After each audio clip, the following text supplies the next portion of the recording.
Le jeu Balatro pose problème. Alors moi j'aime beaucoup Balatro, comme vous le savez c'est un jeu qui a été nommé à The Game Awards 2024.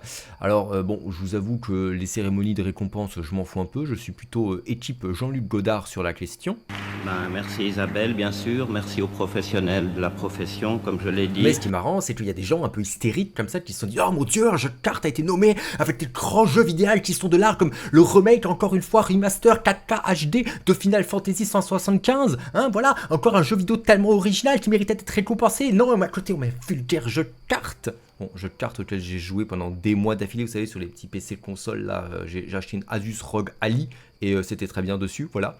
Parfait. J'ai arrêté de lire, j'ai arrêté de voir des films pour jouer à Balatro, hein. Bref, j'adore Balatro, mais moi je trouve ça hyper intéressant comme réaction. Parce qu'en fait, on a ce simple jeu de cartes qui va en fait remettre, comment dire, l'église au milieu du village sur ce qu'est le jeu vidéo. Le jeu vidéo, c'est avant tout un jeu. Et Balatro, je ne serais pas étonné que dans quelques mois, quelques années, ils nous sortent une version jeu de plateau. Voilà, on peut jouer soit en solo, soit à deux avec une petite adaptation. Peut-être même qu'on appellerait ça le poker. Et ce n'est pas un jeu qui s'embarrasse de certains détails que certains considèrent comme artistiques. Vous savez, oh, on a une histoire, on a des personnages profonds, j'étais tellement ému quand machin est mort dans tel jeu vidéo et tout. C'est un jeu qui se concentre principalement sur son gameplay et sur son game feel, la sensation que tu as lorsque tu enchaînes les points et qu'en fait ça se met à vibrer, t'es là et tu fais oh, oh, les flammes qui sortent.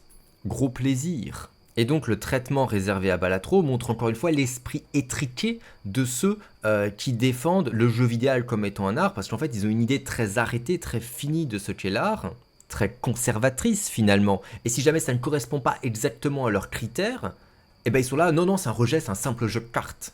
C'est-à-dire que les gens qui prétendent défendre le statut artistique des jeux vidéo ne sont même pas capables de reconnaître la qualité supérieure d'un jeu vidéo dans ce qu'il a de plus pur. Voilà. Ceux qui défendent le jeu vidéo comme étant un art sont des médiocres. Je dirais même des réactionnaires médiocres.